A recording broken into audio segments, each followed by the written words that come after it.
lagi. Jadi kita karena ada putus kita mau. Jadi pertanyaan ini adalah yang pertama tadi, apa ayat di Alkitab yang saudara-saudara bisa berikan kalau orang tanya bahwa manusia yang menjadi keluarga, umat manusia yang pelajaran yang kita mau pelajari ini adalah sudah direncanakan. Dan kata ini ya, yang kita mau tekankan tadi, let us make man, kan? Dan ini sebelum penciptaan. Jadi artinya penciptaan manusia itu direncanakan. Hanya itu kesimpulan pertanyaan pertama. Dan karena kita mau lihat bahwa pelajaran keluarga ini ada hubungannya nggak dengan Alkitab?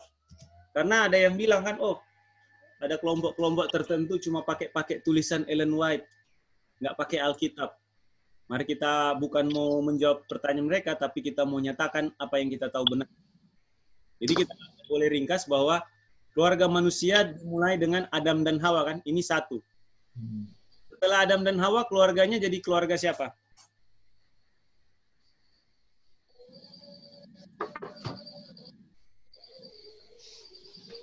Set dan Kain dan Set, keturunan Kain dan keturunan Set.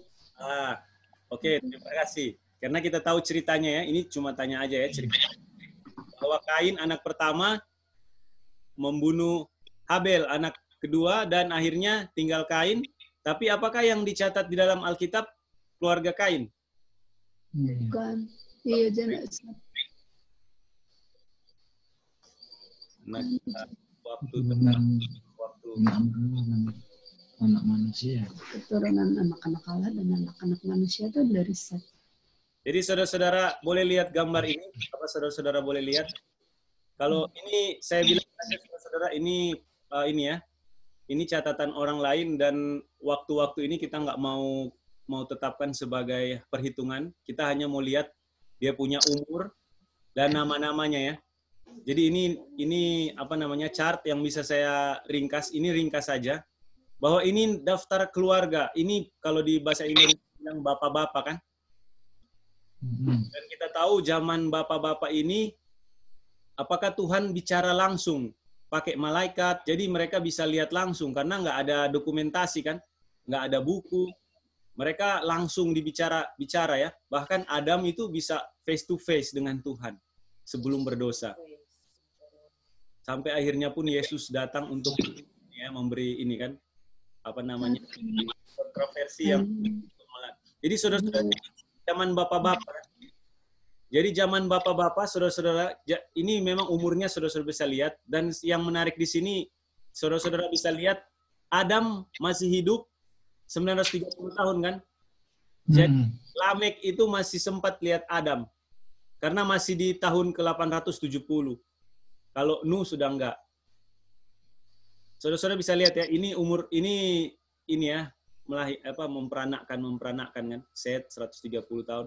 Dan ini umur dunia, dan kita nggak mau tetapkan ini sebagai faktanya karena kita belum belajar ini.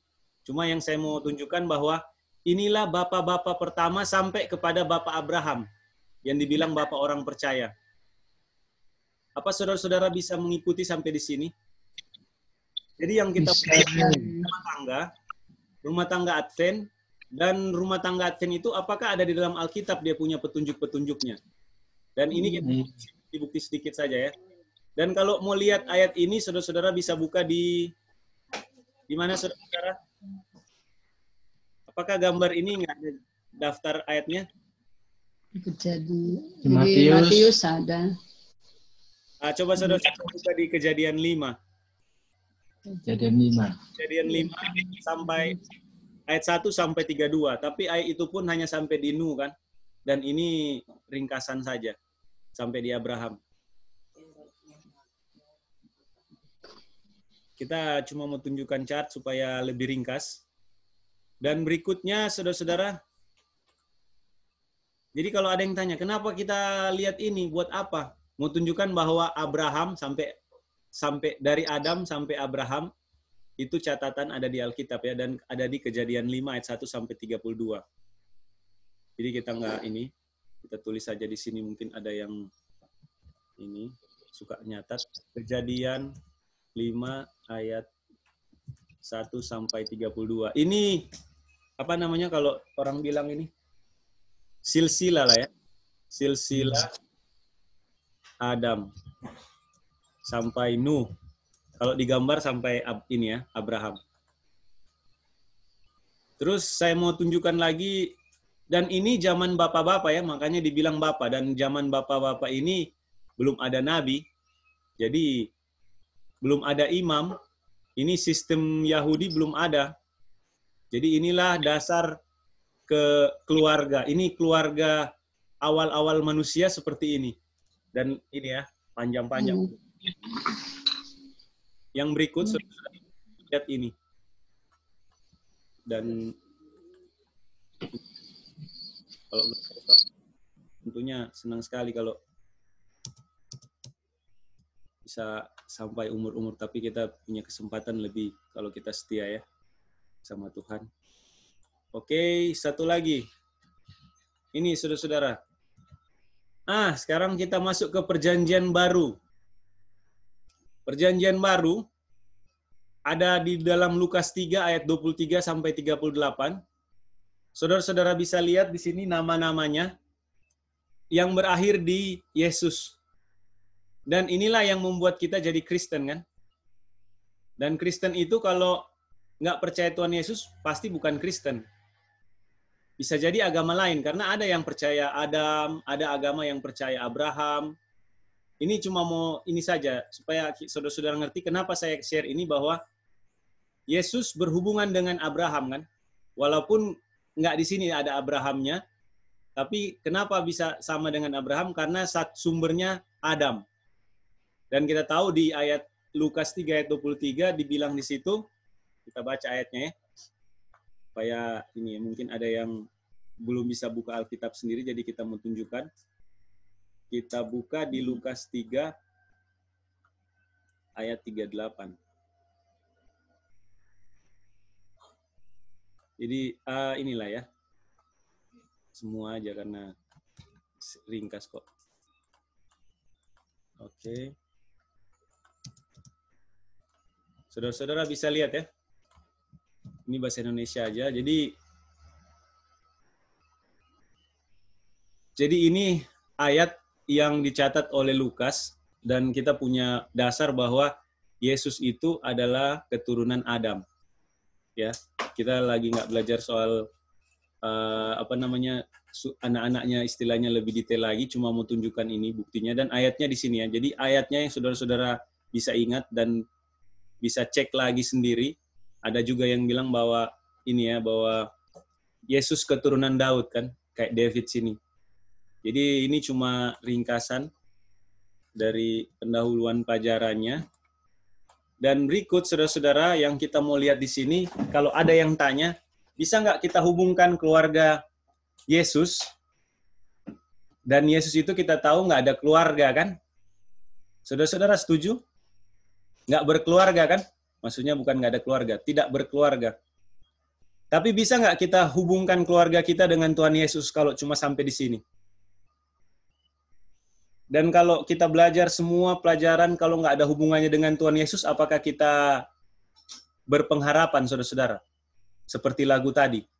Apa guna kita mau lihat Tuhan Yesus nanti datang kedua kali, kalau kita nggak punya bukti, nggak punya pengharapan untuk, dan lebih lagi nggak punya iman untuk kita punya semua yang kita inginkan.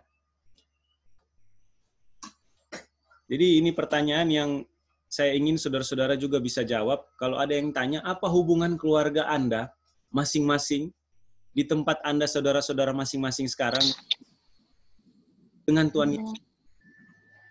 Ya, dan ini yang bisa saya share. Saya mau share untuk kita semua.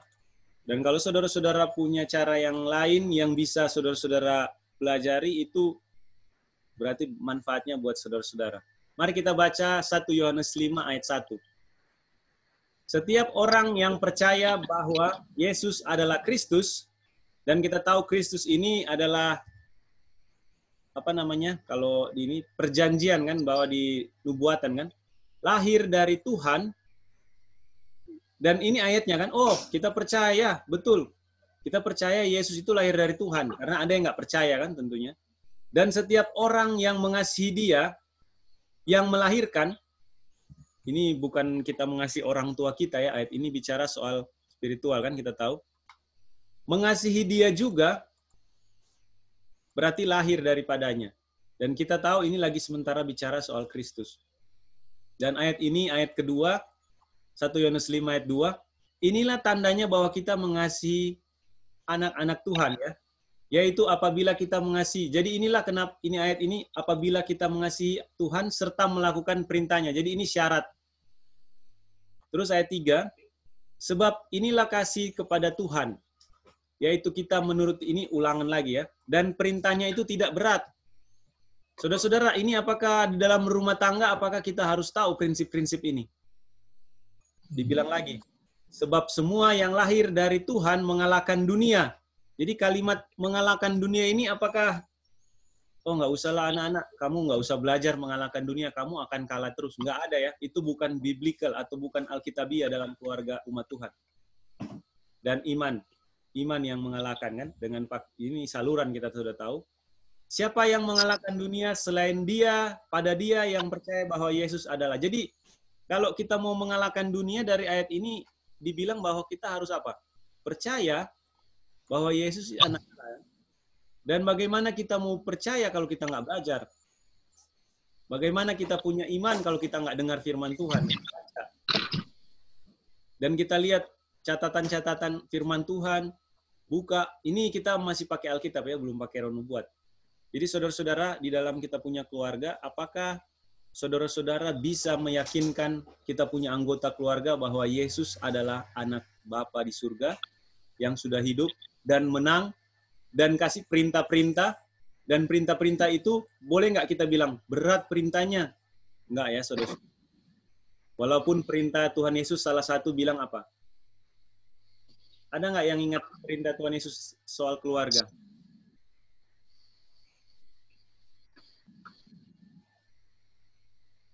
Kalau Tuhan Yesus bilang, mana yang kamu mau pilih, keluarga atau keluargamu di dunia ini? Spiritual kan. Keluarga spiritual ya.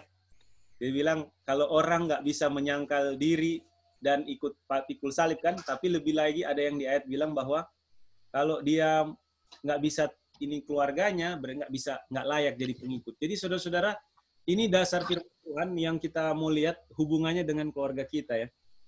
Dan judul perikop kita ini pagi ini biarlah jadi lebih mengingatkan. Sampai di sini saudara-saudara, kita masih mau cari hubungan kita punya keluarga dengan Yesus Kristus. Sekali lagi itu ya yang kita mau cari. Dan kalau saudara-saudara lihat, oh ini kayaknya nggak berhubungan ya. Kita masih mau lihat dari sisi yang kita belajar, biarlah Roh Tuhan yang menuntun kita ya. Jadi berikutnya. Dan kita tahu yang kalau kita sudah belajar, waktu ya, ayat ini dikatakan bahwa ada Yesus, ada yang lahir. Jadi ada yang lahir dari Yesus. Tapi belum tahu siapa. Kita cuma mau cari tahu dulu. Dan ini ciri-ciri orang dia. Kita belum bisa bilang ini kita ya saudara-saudara. Kita masih mau lihat dia punya arah-arahnya dulu. Jadi itu ada tanya, kenapa kita baca ayat ini? Atau arah ya? Kenapa kita baca ayat ini ya? Kenapa? Karena di ayat ini bilang bahwa Yesus ada lahir dari Allah, dan ini membuktikan ini kan, ini ayat Lukas 3 kan. Terus ada juga yang lahir dari Allah gitu. Tuhan. Ya jadi sama kan, kita tahu. Sama dengan lahir dari Yesus boleh, lahir dari Bapa boleh. Tapi intinya ayat ini bilang dia punya ciri-ciri dulu. Dia nggak bilang siapa mereka kan. Dia punya karakteristik saling mengasihi, ya kan? Jadi kalau kita lahir dari Tuhan, apakah kita bisa membenci saudara-saudara kita juga yang lahir dari Tuhan? Di ayat ini bilang nggak bisa. Yaitu itu perintah Tuhan kan? Oke, saudara-saudara, apakah saudara-saudara punya pertanyaan sampai di sini?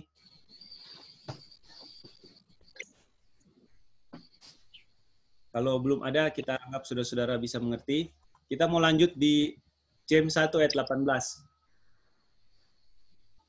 Atas kehendaknya sendiri, dia telah menjadikan kita. Ini kalau bilang kita, yang pertama tentunya yang tulis ya. Manusia waktu itu yang tulis dan murid Yakobus.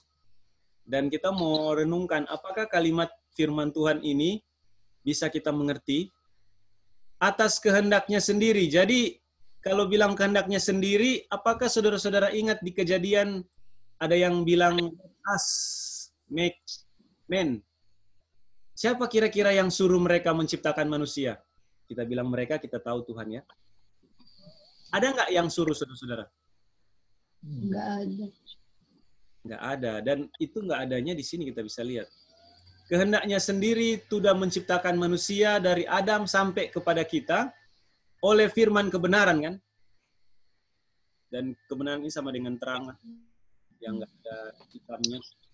Supaya kita pada tingkat tertentu menjadi anak sulung. Nah, dari semua ciptaannya. Kalau ini kita bisa jadi ingat crowning egg ya, yang kita sudah pernah belajar.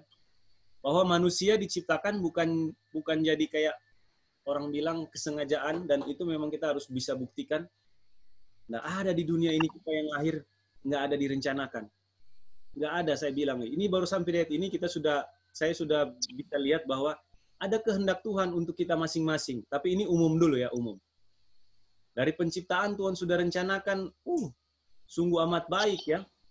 Jadi kalau ada yang membuat manusia itu rendah, sudah pasti kita tahu bukan dari Tuhan. Walaupun kita tahu dosa sudah masuk dan kita tahu bahkan manusia sendiri sudah jadi lebih rendah dari binatang. Tapi ini dia punya rencana awal. Jadi berdasarkan ayat ini, saudara-saudara, kita sudah gampang mau kemana kira-kira ini. Saudara-saudara, kita mau belajar ini, kita mau hubungkan bahwa apa yang kita pelajari sebagai rumah tangga Advent, itu ada dalam Alkitab, Biblical, Alkitabiah. Dan kita punya dasar firman Tuhan. Dan apa hubungannya dengan kita? Kita cari beberapa ayat, tapi kita cuma mau kasih beberapa sedikit saja ya, jadi ada banyak. 1 Korintus 5 ayat 23, mari kita baca. Tetapi tiap-tiap orang menurut urutannya. Kalau bilang in order, apakah Tuhan suka sekali dengan keteraturan, saudara-saudara? Apa ini new world order atau God's order, saudara-saudara? Kalau Tuhan bikin. Dan aturan itu bisa kita lihat di penciptaan. Sangat teratur. Jadi nggak sembarang buat. Nggak berdasarkan dorongan perasaan dan situasi dan kondisi. Ini memang sudah Jadi semua orang melalui Kristus adalah. Jadi tadi dari ayat tadi hubungannya adalah kita yang dijadikan oleh Tuhan sebagai first fruit, ya kan? Ternyata yang first fruit-nya kita atau Tuhan Yesus, saudara-saudara? Kristus. Kristus ya. Dan kalau saudara-saudara buka Alkitab, di tengah-tengah, ini bukan mau cari ayat tengah-tengah ya, di tengah-tengah apakah saudara-saudara bisa lihat buku Matius itu cerita tentang Yesus. Dan kita tahu semua Alkitab berbicara tentang Yesus. Ya kan? Dan di sini saudara-saudara bisa lihat bahwa apa? Apa hubungannya first fruit dengan hubungan kita? Sudah lebih jelas di sini dibilang. Sesudah itu mereka yang menjadi miliknya. Jadi first fruit ini ternyata ada hak, ada kepemilikan ya, bukan cuma ini, bukan cuma jabatan atau kalimat saja. Ada hubungannya waktu kedatangannya, dan kita tahu Tuhan Yesus sekarang sudah nggak ada di dunia ini, hanya rohnya, tubuhnya nggak ada. Dan kita lihat waktu kedatangannya. Saudara-saudara, waktu kedatangan Tuhan yang Tuhan Yesus mau cari apa, saudara-saudara? Iman. Sorry, Mas Gun, iman? Ya. Betul. Di COL 69. Karakter. Karakter. Dan karakternya itu dilambangkan dengan apa? Kalau ya, so ini sudah bukan di COL ya. Kalau Bobby ada bilang buah ya atau apa ya? Iya, buah. Buah ya, Bobby ada bilang. Itin juga ada bilang buah. Oh ya. Jadi saudara-saudara, kalau bicara first fruit, kita nggak bisa kalau nggak bilang buah kan. Dan ini buah-buah ini fruits kan, bukan satu saja. Jadi buah-buah ini, saudara-saudara, kita inilah langsung ke ayat ini. Dan saudara-saudara kita tahu ini. Dan kita tahu di Wahyu ada yang bilang bahwa ada orang-orang yang tidak mencemarkan dirinya dengan perempuan-perempuan, dan ini adalah pelajaran nubuatan ya, jadi nggak bisa kita bilang, oh nggak perempuan. Mereka murni sama seperti perawan, mereka adalah orang-orang yang mengikuti anak domba kemana saja dia pergi. Mereka ditebus, ini yang di bagian belakang yang kita mau lihat. Ditebus dari antara manusia sebagai korban sulung. Dan kalau di bagian ini dibilang, kalau di bahasa Indonesianya ada kan, mungkin yang sulungnya ya. Tapi katanya first fruit ini yang kita mau, saudara-saudara, kita renungkan.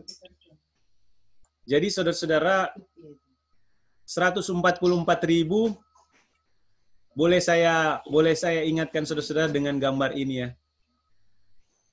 Apakah saudara-saudara 144.000 ini nggak ada jalur hubungan dengan yang kita Tuhan, dengan Adam, dengan turunan-turunan ini? Atau saudara-saudara percaya bahwa kita di akhir zaman, menanti kedatangan Yesus kedua kali, kitalah yang ditunggu kan, bahkan di Ibrani kan dibilang, mereka semua menunggu kita. Dan kenapa mereka menunggu kita, saudara-saudara? Atau kenapa kita jadi first fruit?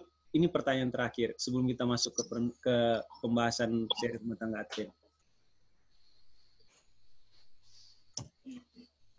Ini pertanyaannya, saudara-saudara, kenapa kita bisa jadi buah sulung? Tentunya panjang penjelasannya kalau kita mau pakai ayat-ayat, tapi kalau saudara-saudara boleh ringkas dengan jawaban penjelasan, tentu yang sesuai dengan Alkitab ya. Atau begini pertanyaannya, apakah saudara-saudara yakin dengan ayat ini saja, atau saudara-saudara bisa, kalau mau bilang saudara-saudara nggak mau jadi first fruit, tentu tidak kan? Walaupun kalau ada jawaban itu saya nggak larang, tapi kalau yang saya tanya, bisa nggak saudara-saudara bilang bahwa saya mau jadi first fruit? Saya mau jadi buah sulung yang Yesus mau klaim waktu kedatangannya. Yesus mau bilang, ini punya saya. Karena apa? Titin, coba jawab.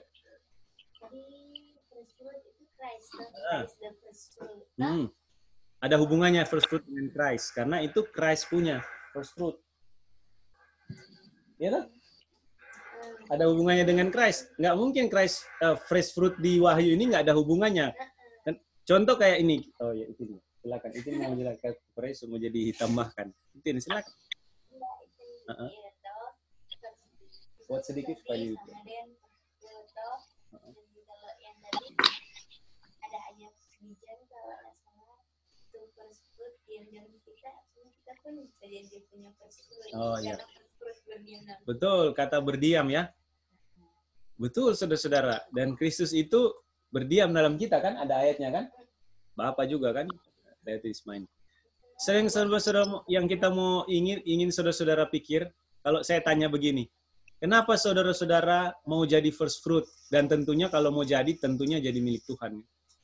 Atau kenapa, atau bagaimana cara kita bisa jadi buah sulung? Nah, di ayat ini, sebelum saudara-saudara jawab, saudara-saudara bisa lihat ya, kok bicara first fruit, ada anak domba? Berarti kalau ini anak domba, berarti kita domba juga dong ya? Karena dia ikut kan? Kalau bicara ikut, kita jadi ingat gembala kan? Jadi kalau Tuhan Yesus itu anak domba, apakah kita juga bisa diibaratkan dengan domba? Nah sekarang pertanyaannya first fruit. Buah pertama. Kalau buah awalnya dari apa sih saudara-saudara? Pohon.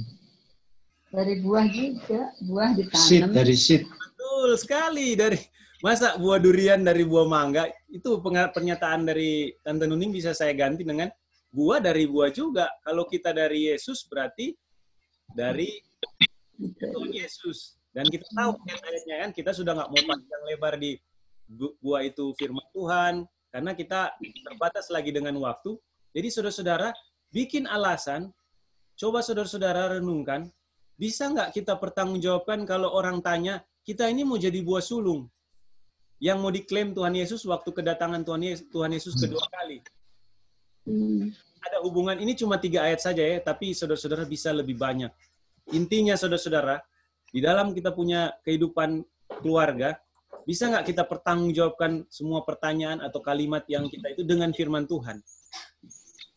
Jadi kalau saya mau bilang ini adalah seperti yang tadi Mbak Nuning bilang, Bisa nggak kita jadi buah sulung? Bisa. Kalau yang ditanam di dalam kita punya hati itu buah yang buah, dan kita tahu kan di 1 Petrus tadi malam kita baca 5 ayat 23, kita dilahirkan dari bibit yang fana kan, yang nggak berdosa, kita bisa nggak berdosa kan?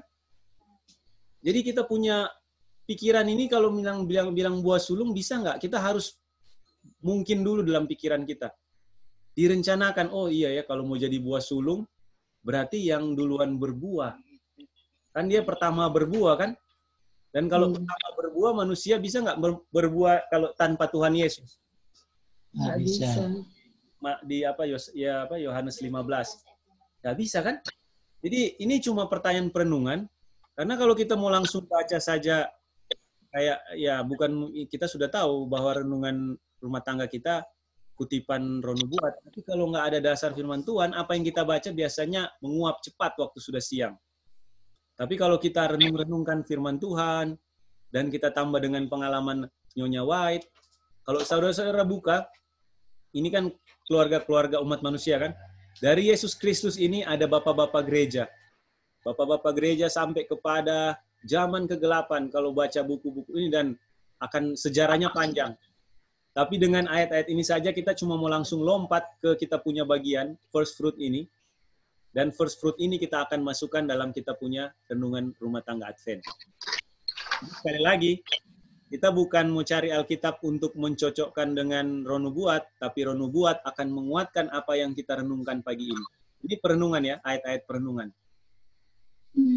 Dan kita kalau mau di-redeem antara manusia, kita harus, dan redeem ini mati secara kematian atau ada prioritas secara kehidupan, saudara. Jadi pilihannya kita di-redeem hidup-hidup kan, kita tahu kan ini. Jadi buahnya hidup ya, walaupun kita tahu juga ada yang ditebus melewat kematian. Tapi yang kita mau tekankan redeem ini yang orang-orang kudus ya, yang adalah buah-buah sulung. Oke, kita mau masuk ke rumah tangga Advent. Bahwa kita punya bagian tentang ini.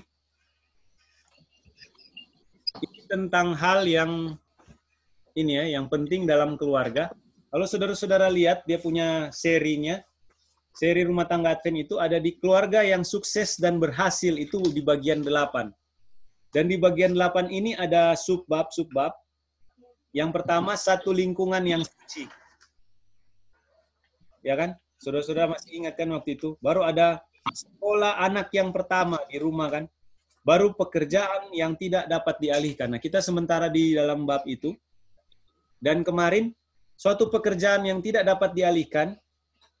Kalau yang pertama, ada yang ingat yang pertama, kewajiban ibu bapak tidak dapat dipikul oleh orang lain. Kalau nggak salah, Kak Stanley ya? GD. Ya? GD yang bawa. Oke, dia. Sorry, kemarin Kak Stanley itu kalau jemaat sendiri tidak mungkin memikul satu tanggung jawab itu. Nah, kalau sekarang ini adalah tanggung jawab nggak bisa dialihkan kepada siapa, saudara-saudara? Pada pelayan atau pendeta, kalau di bahasa terjemahannya kan. Dan kalau ini ayat ini, saya langsung baca, apakah ini Alkitabiah ini? Nasihat Nyonya White ini? Sekarang kita balik ke zaman ini. Waktu di zaman ini, tanggung jawab keluarga apakah dipegang oleh orang lain atau kepada keluarganya sendiri langsung? Pada keluarganya sendiri. Zaman bapak-bapak, waktu mereka keluar dari Eden, nggak ada yang tanggung jawab anaknya dikasih ke orang. Di zaman Abraham, saudara-saudara, sudah banyak sekali, sudah dia ngurusnya, sudah banyak keluarga, akhirnya ada yang namanya pembantu-pembantu. Catatan Alkitab ada bilang. Tapi sebelum itu nggak ada catatan Alkitab. Anak diasuh oleh orang lain. Jelas yang itu yang dari jadi Ya, nanti kalau ini kita ngomong lagi ya, soalnya ada speaker di sini agak keras suaranya. Jadi saudara-saudara, sekali lagi kita mau lihat, jadi kenapa kita baca dari tadi ini, kita waktu kita baca ini, apakah yang kita belajar ini Alkitabiah atau cuma nasihat Ellen White? Oh, ternyata tidak. Sudah bisa kita buktikan. Saya bisa buktikan. Mari kita baca. Tidak sanggup kalau hanya pendeta.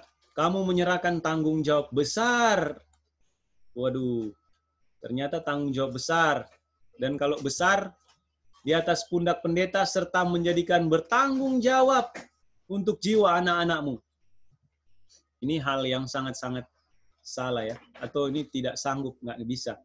Tetapi kamu tidak merasa bertanggung jawab sendiri. Sebagai ibu bapa dan sebagai guru. Kita sudah banyak belajar bahwa orang tua itu adalah guru yang pertama. Guru yang pertama sama dengan Tuhan Yesus kan? Guru pertamanya ibunya, baru habis itu nanti dia sudah bisa belajar sendiri, langsung ke Bapa di surga. Anak-anakmu pria dan wanita menjadi jahat oleh teladan. Ini kita cuma ulang ya, karena kita sudah pernah baca ini kutipan. Jadi anak-anak ini besar dengan apa? Teladan yang jahat, karena bilang menjadi jahat oleh teladan, berarti teladan yang jahat kan? Kalau teladan yang baik, nggak bisa dia jadi jahat. Sendiri serta nasihat yang lengah. Ini nasihat yang lengah ini saudara-saudara, bisa saudara-saudara lihat ya. Ada nasihat, tapi lengah. Gimana saudara-saudara? Oh iya, kita nasihatin anak-anak kita, tapi lengah. Dengan apa saudara-saudara? Ini precepts. Jadi lengah ini kita kalau lihat kita punya pengalaman adalah nggak tegas. Kita mau bilang yang benar, tapi kecolongan lah istilahnya. Sudah terbawa perasaan, sudah emosi juga, gitu kan. Jadi nasihat-nasihat firman Tuhannya sudah nggak masuk gitu. Jadi kita baca lagi. Dan walaupun tidak ada pendidikan rumah tangga, kamu mengharap agar perolehan yang sangat ajaib. Waduh, kalau bilang ajaib ini kita nggak bisa hitung dengan matematika ya. Dalam mendidik hati mereka lalu hidup dalam kebaikan dan peribadatan. Ini ada kata mengharap. Kalau kita mengharap sesuatu, saudara-saudara, apakah itu sudah otomatis ada atau mesti diusahakan, dilakukan, ditekuni, diberi perhatian, dan dibilang di sini, inilah kondisi saudara-saudara sebelum nasihat ini diberikan, pasti ada masalah yang Nyonya White lihat, yang ini juga ada di zaman kita ya. Jadi kita tahu bahwa firman Tuhan itu melampaui segala ruang dan waktu supaya kita saudara-saudara bisa kena sasarannya. Kalau saudara-saudara perhatikan ayat-ayat kata-kata ini kena sekali ya. Teladan jahat, nasihat yang lengah, dan mau pengen anak itu jadi apa? Baik. Dengan apa? Kayak perolehan sangat ajaib. Jadi kayak mendidik lalu hidup dalam kebaikan dan peribadatan. Jadi, kita bisa lihat ya, ada ini ya, kita punya pengalaman bahwa teman itu orang tuanya suruh bilang, kamu masuk misionari aja soalnya sudah nakal sekali. Waduh, saya pikirin memang kasihan sekali kalau dulu saya misalnya pikir itu benar gitu ya. Tapi kalau nggak belajar jadi berpikir itu benar. Jadi mesti belajar, saudara-saudara. Setelah pendeta melakukan segala sesuatu yang dia lakukan bagi jemaat dengan setia dan dengan belas kasihan, disiplin yang sabar dan berdoa tekun untuk mengembalikan serta menyelamatkan jiwa itu, ini kalau sudah dituntun, namun tidak berhasil dengan baik, masih ada kurang-kurangnya, masih ada keingat-keingat noda-noda, para bapak dan ibu sering mempersalahkan dia karena anak-anak mereka tidak bertobat. Ini bimbingan, katanya hamba Tuhan.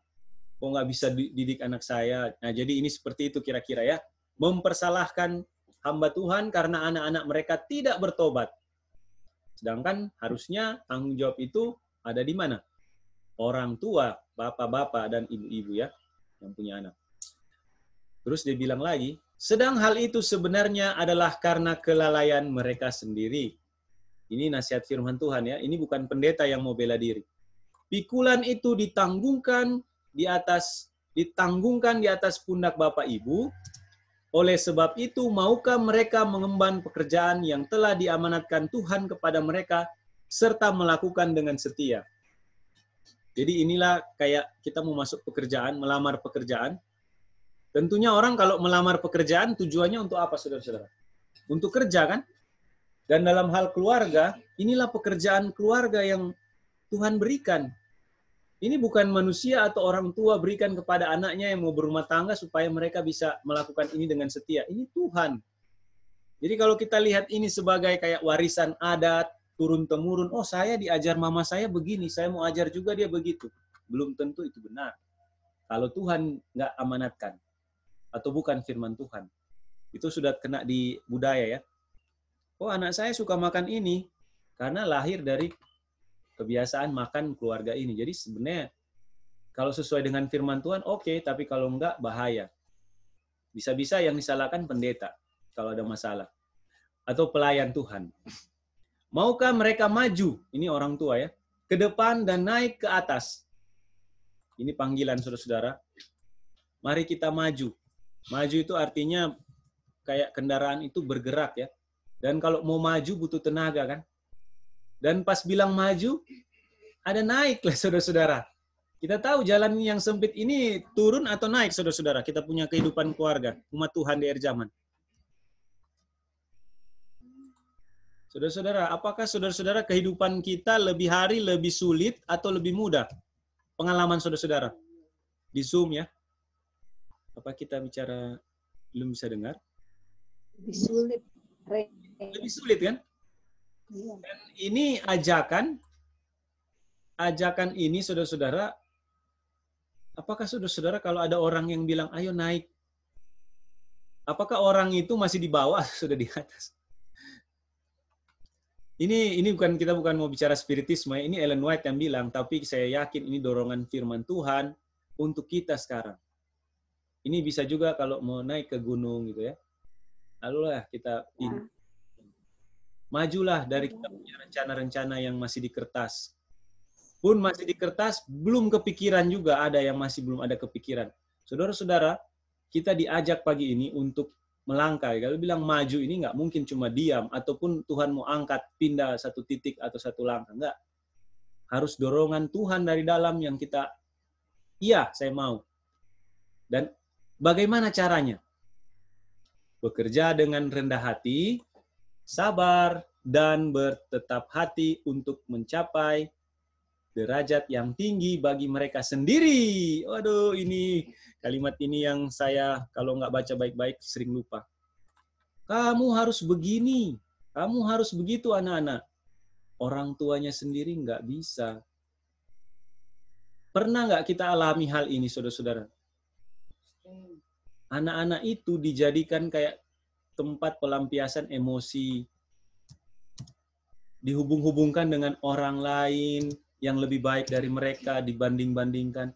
Itu orang tua mau nggak dibandingkan dengan orang tua yang lain? Nggak mau kan? Jadi itu kita lihat apa ya, sebagai pelampiasan dari kita nggak belajar. Kalau kita belajar, kita akan pakai standar. Ini bukan berarti kita meninggikan diri ya. Ini bukan I want to be the most high. Tapi inilah standar yang Tuhan kasih ke kita sebagai keluarga. Ada keluarga, ada bagian, ada orang tua, ada anak-anak. Anak-anak pun harus lihat. Orang tua belum bisa di standar yang tinggi. Kesempatan. Kita mau main-main dulu. Soalnya orang tua kita malas-malas belajar. Kita mau lebih malas. Apakah anak-anak punya kesempatan seperti itu? Itu anak-anak yang dikuasai setan. Kalau anak-anak yang bisa belajar firman Tuhan, dia akan lihat, orang tua saya kayaknya belum bisa belajar ya. Apa ya supaya saya bisa bantu orang tua? Saya kerja. Supaya orang tuanya nggak terlalu banyak kerja. Kurangi kerjanya, bantu dia. Saya bisa lebih mengerti dari orang tua. Tolong dia. Jadi, derajat yang tinggi ini memang dimulai dari orang tua. Tapi orang tua juga anak-anak harus sama-sama ya. Jadi ini ada kerjasama. Nggak bisa saudara-saudara dalam rumah tangga, nggak ada kerjasama. Dan ini sama-sama ini bukan berarti dia belajar, saya belajar. Kalau dia nggak belajar, saya juga nggak belajar. Itu artinya sama-sama salah. Sama-sama ini adalah prinsip kebenaran yang harus kita bawa kemana saja. Kalau salah, nggak bisa pakai. Sama-sama dalam kesalahan itu new world order. Mereka sama-sama tapi dalam kesalahan. Oke, kita baca yang berikut. Ada lagi nih. Ini satu lagi. Ini kutipannya di sini ya. Jadi saudara-saudara, sebenarnya ada contoh Abraham, tapi kita belum sempat sampai ke situ sepertinya. Mari kita lihat. Bukankah banyak ibu bapak meletakkan tanggung jawab kepada tangan orang lain? Itu kita bisa lihat ya. Mulai dari anak masih balita sudah ditolong-tolong jaga sama agen-agen pekerja. Ini kalau di kota dan di desa juga mungkin ada ya. Tapi ini lebih khusus orang lainnya yang kita mau ingatkan bahwa orang lain ini apakah memang nggak boleh anak kita dikasih ke orang lain? Di ayat ini bilang, atau di kutipan ini. Di sini nggak bilang itu ya. Jadi tanggung jawabnya ini yang harus kita perhatikan. Orang lain itu kita kasih tanggung jawab kan, dan di tangan perhatian atau penjagaan orang lain. Bukankah banyak orang berpikir bahwa pendeta harus memikul beban itu? Jadi sebenarnya beban itu berpikir bahwa pendeta harus, kata harus ini, should take. Kata harus ini artinya saudara-saudara, apakah ini lebih ke arah kita kayaknya maunya kita yang kita utamakan. Bukan pendeta yang bilang, oh Bu, anak ibu kayaknya ini ya, bisa saya didik. Tapi pendeta tolong dong jagain anak saya. Udah nggak bisa diatur gitu. Itu yang lebih mayoritas gitu diperdengarkan. Tapi bukan berarti nggak bisa diajarin kan. Tapi yang kita mau fokus sekarang adalah jangan berpikir seperti beban. Jadi harus kita kerjasama ya. Jadi beban itu kita, kalau bilang beban itu jadinya negatif semua. Dan melihat supaya anak-anak mereka bertobat dan meterai Tuhan dimeteraikan atas mereka. Jadi ini seperti kayak orang bilang mau cepat, yang tadi dibilang perubahan ajaib kan. Sudah nggak bisa dibikin di rumah, mau cepat-cepat dibikin di tangan pendeta kalau di sini dibilang. Oke, satu kutipan lagi sebagai penutup saudara-saudara yang mau kita renungkan pagi hari ini, bahwa tanggung jawab keselamatan nggak bisa dikasih ke orang lain. Ini dia. Jadi ada banyak tapi waktu hanya kita pakai sedikit dulu ya. Dan di CE 229.2, saudara-saudara kita mau baca. Di sini dibilang bahwa orang tua, apa yang harus kita lakukan dengan anak-anak kita. Dan itu bukan tanggung jawab dari pendeta, karena kalau enggak kita akan malah salahkan. Ya. Katanya sudah belajar, kenapa kelakuannya begitu? Iya, cek dulu orang tuanya ya. Mari kita baca ini. Para ayah dan ibu hendaknya merasakan tugas suci yang dilimpahkan kepada mereka untuk membimbing kasih sayang. Ini anak-anak ya. Dan anak-anak ada proses pertumbuhan dari bayi sampai dewasa. Agar mereka dapat ditempatkan pada mereka yang akan menjadi sahabat yang cocok. Nah, ini teman-temannya. Ini siapa yang jadi teman-teman yang cocok ini? Apakah saya ingat sekali pengalaman Tante Esther yang dibagikan waktu itu. Bobby boleh bermain dengan teman, tapi teman yang datang ke rumah. Jadi itu memang perhatian itu. Kalau dulu saya nggak dapat seperti itu. Jujur saja, saya pernah juga sih waktu Mama bilang itu, kamu main di sini, tapi yang datang perempuan semua. Jadi Mama bilang, udah kesana aja main sama laki-laki gitu. Karena pengalaman saya berbeda, tapi saya ingat bahwa orang tua kasih arahkan, oh iya ya, ini kamu harus bisa berteman dengan itu, dengan ini, dengan itu. Jadi kita lihat ini peran orang tua duluan. Mereka harus merasakannya, tugas ini harus dirasakan sebagai satu kewajiban, dan kewajiban itu saudara-saudara di dalam contohnya dibimbing. Pengajaran dan teladan mereka sendiri.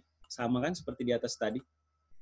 Jadi nggak boleh kita kasih sesuatu kepada anak kita yang kita nggak bisa bikin. Teladan mereka sendiri. Harus ada pengajaran ini apakah 1 tambah 1. Anak bilang 3. Kamu memang nggak bisa hitung. Itukah cara mengajar? Atau 1 tambah 1. 3. Masa? Coba kamu hitung lagi. 1 tambah 1. 3. Siapa yang kasih ajar? Jadi emosi orang tua langsung meledak di saat mengajar. Nggak bisa, saudara-saudara. Anak itu langsung terbawalah emosi-emosi. Jadi pengajaran itu harus apa? Lemah lembut. Coba kamu pegang tangan kamu. 1. Kamu sudah bisa belajar. Jadi cara-cara kita mengajar anak kecil itu sebenarnya terlihat sekali bagaimana kita bisa mengajar orang dewasa. Karena anak tidak pernah diajar waktu kecil, makanya waktu dewasa orang tua pakai shortcut. pukul, pupak. Anaknya jadi ahli bela diri lama-lama kan. Bukannya kita tahu sudah nggak ada di sini, tapi pengalaman itulah yang mau diperbaiki sekarang. Walaupun pengalaman kita salah, itu bukan berarti kita mau turunkan. Kenapa? Karena keturunan, jadi kita tadi kenapa kita belajar keturunan di atas? Karena Tuhan Yesus menanggung semua pengalaman jelek kita sebagai umat manusia. Kita tahu kan? Dan kita juga menanggung itu, saudara-saudara. Ribuan tahun dari zaman Adam. Keluarga, rumah tangga umat manusia, jangan jadi alasan. Kita first fruit, ingat aja first fruit, kita first fruit Tuhan. Kalau kita nggak belajar dan nggak ada teladan, kita nggak bisa. Anugerah Tuhan yang menolong, grace, dan grace ini salurannya iman. Sehingga untuk membentuk karakter anak-anak dari tahun-tahun awal mereka, sehingga mereka akan menjadi murni dan mulia, dan akan tertarik pada yang baik dan benar. Saudara-saudara, apakah ini tujuan keluarga? Apakah mau nggak saudara-saudara kalau punya anak, punya bagian keluarga, terus kalimat ini saudara-saudara renungkan. Saya punya anak murni, mulia. Mulia ini sopan, hormat. Tertarik pada hal yang baik dan benar. Bukankah ini bisa ini harganya berapa saudara-saudara? Kalau yang punya anak-anak dan sementara dalam proses pendidikan, bukankah ini harganya nggak bisa diukur? Nilainya. Ini yang kutipan terakhir ya. Suka menggantikan suka. Menarik suka bukan menggantikan ya. Ini like. Kalau kita bikin sesuatu yang menyenangkan, ya pasti juga akan direspon dengan menyenangkan. Dan ini kalau kita bikin hal-hal firman Tuhan menyenangkan, tentunya anak-anak lebih suka firman Tuhan atau lebih suka hal dunia, saudara-saudara. Jadi kita harus menarik ya, harus attracts. Kalau bilang attracts ini harus pakai cara kan. Nggak bisa menarik ini cuma sembarangan. Dan itu akan direspon dengan dihargai oleh anak-anak. Jadi kalau ada, anak saya nggak bisa bangun pagi, bikinlah suasana bangun pagi yang menarik. Anak saya nggak bisa tidur, bikinlah suasana. Jadi jangan pakai alasan, saudara-saudara, kalau belajar firman Tuhan. Kalau kita mau belajar firman Tuhan, alasan duniawi itu semua, itu yang setan bilang adalah paku-paku, duri-duri di jalan kita nggak boleh kita taruh. Kalau setan yang taruh, itu urusan setan dengan Tuhan. Tapi kalau kita yang buat sendiri, itu bahaya kita. Biarkan cinta untuk kebenaran dan kemurnian dan kebaikan ditanamkan lebih awal. Kalau bicara ditanamkan, apakah saudara-saudara setuju bahwa kehidupan kita punya kerohanian dalam keluarga diibaratkan dengan apa? Tanaman. Makanya kita lebih dekat dengan alam supaya kita lebih bisa belajar manusia ya. Bukan lebih jago bertani dan jual tanaman sehingga menghasilkan banyak uang dan lupa keluarga. Itu bukan seperti itu. Itu cuma contoh di mana kita bisa melatih kita punya pengalaman-pengalaman bertani dalam kita punya pengalaman-pengalaman berkeluarga. Dan dibilang, lebih awal dalam jiwa.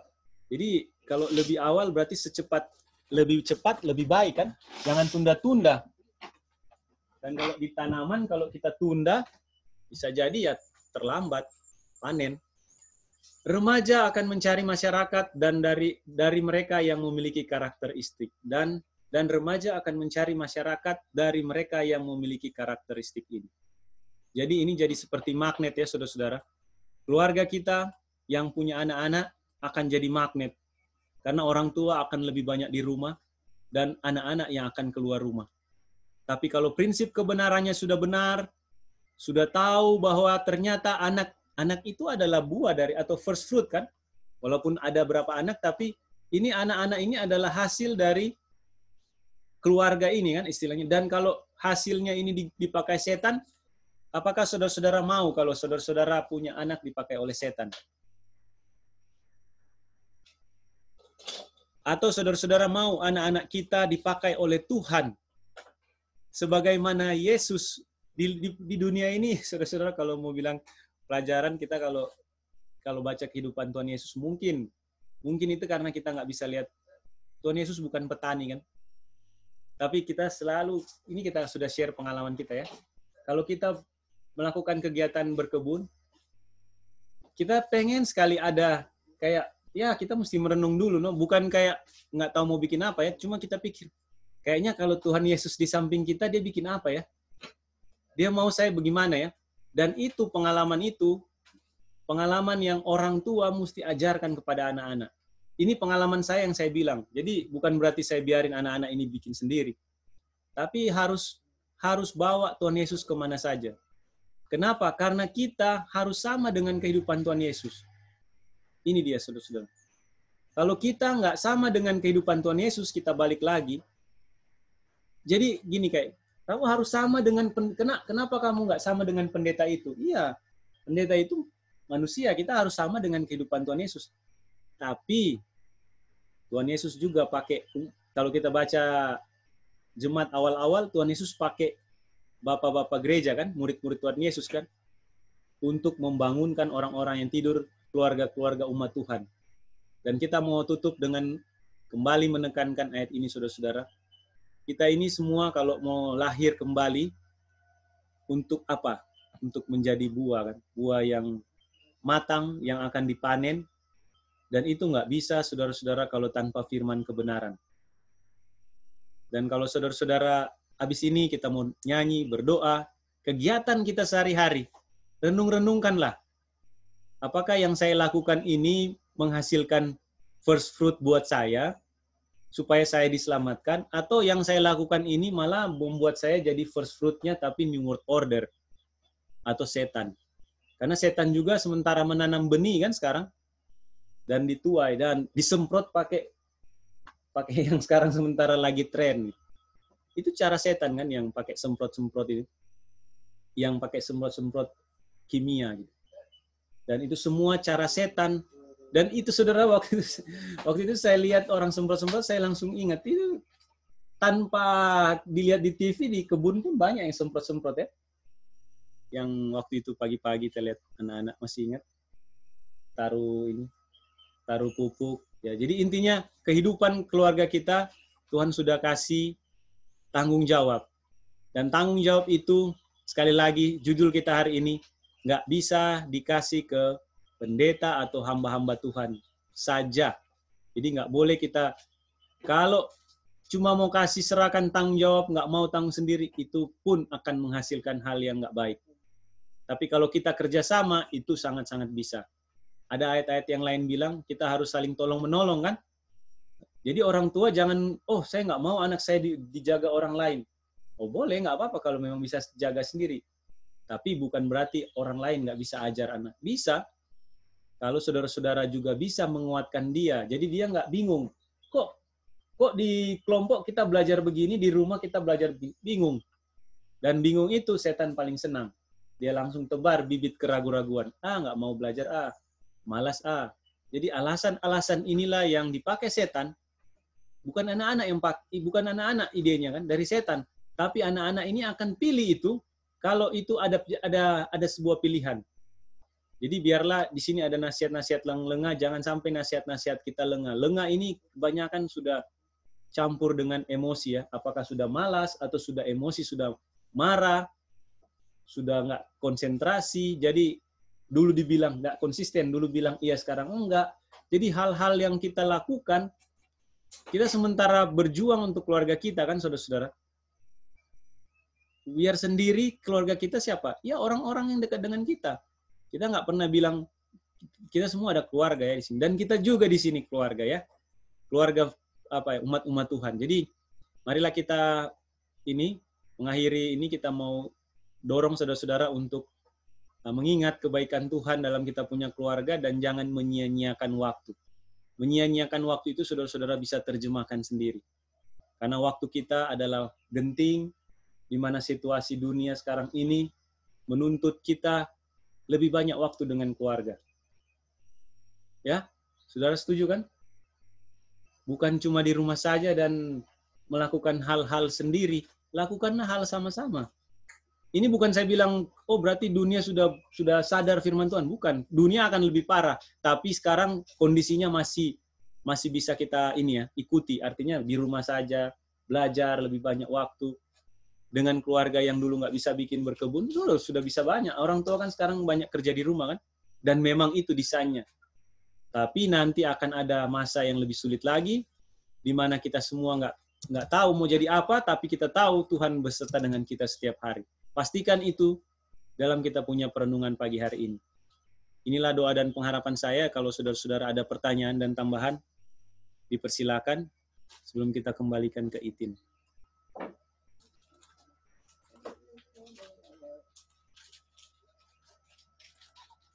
Puji Tuhan, makasih Rey. Sama Kak Sostenes. Makasih, Rey. Terima kasih, Hasri. Puji Tuhan, Raymer. Terima kasih, Rey. Puji Tuhan. Masih ada satu seri lagi ya. Dan siapa yang dapat bagian itu, waktu saya udah baca, saya wow, mantap sekali. Jadi biarlah kita punya perenungan-perenungan rumah tangga Advent itu, dibukukan, kita langsung buka di dalam kita punya kehidupan. Itu yang saya juga mau bilang. Apa yang kita baca, kita bisa hidupkan. Dan sebelum kita hidupkan, kita mesti pastikan ada dasar firman Tuhan ya. Jangan pakai, saya mau begini, saya mau begitu. Tapi cari dasar firman Tuhan supaya kita bisa kuat fondasinya. Karena setan akan goda kita untuk melangkah, atau apa namanya, teledor lah istilahnya ya. Seperti yang godaan Tuhan Yesus kan, yang kemarin Kak Stanley bilang. Sembrono lah ya, walaupun kita tahu benar, tapi bukan berarti kayak mau cepet-cepet. Buka catatan, belajar sama-sama. Jadi anak-anak itu diajarkan keteraturan ya. Keteraturan itu bukan berarti kita mau mengatur-ngatur anak itu, tapi memberi dia pola supaya bisa mengikuti. Ya karena di dalam keluarga itu orang tua kan dia punya guru kan, jadi polanya dilihat anak-anak adalah orang tua. Jadi nggak boleh kita serahkan tugas itu kepada orang lain. Itulah renungan kita pagi hari. Silakan Itin.